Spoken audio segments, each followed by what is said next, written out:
Lekianoba was the name given to sporadic forays and marauds by Dagestani people into Georgia from the 16th to the 19th centuries. The term is derived from Leki, by which the Georgians knew Dagestani peoples, with the suffix anoba which designates attribution. The attacks began with the disintegration of the Kingdom of Georgia and the subsequent decline of its successor states in the incessant defense warfare against the Persian and Ottoman empires. In the late 16th century, part of Georgian marchlands in the Kingdom of Kakheti, later known as Sayangilo, was given by the Persian Shah Abbas I to his Dagestani allies, creating a base for subsequent invasions. Though chiefly of small scale, these assaults were frequent enough to be rather devastating to the fragmentous country, with the marauders taking hostages and pillaging the border settlements. From time to time, these attacks evolved into major military operations involving thousands of troops and conducted by the Dagestan feudal warlords, often in alliance with either the Persians or Ottomans.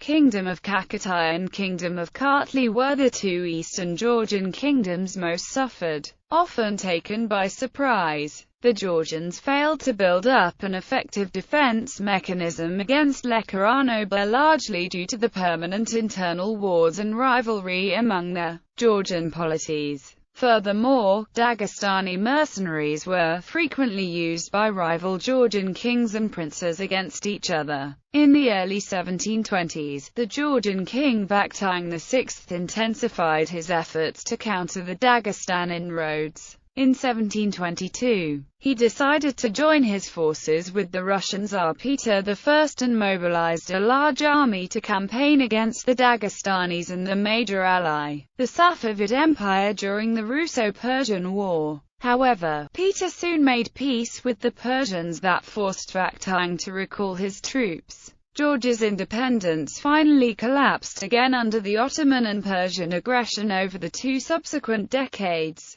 giving the Dagestani tribesmen more chances to attack. In 1744, Teimuraz II and his son Erikal II revived the kingdoms of Kartli and Kakheti from their overlord, Nader Shah, and joined their forces to check the Dagestani assaults. From 1750 to 1755, they thrice successfully repulsed a large coalition of the Dagestani clans led by the Avari Khan Nursal Bek. In 1774, Erikal II created a special military force which initially, under the command of Erikal's son Levin, served an effective instrumental against the Dagestani marauds. However, facing an internal crisis in his kingdom, Erikal was unable to finally eliminate the threats from the Caucasian mountaineers. In 1785 and 1787, the Avar Khan Omar twice attacked Kakheti, leaving several border villages in ruins. Beginning in 1801, with the annexation of Georgia by the Russian Empire, the Dagestani inroads weakened significantly. During the Caucasian Wars, Imam Shamal invaded the Kakhetian Marches in 1854, an attack largely considered the last incident of Lekianoba.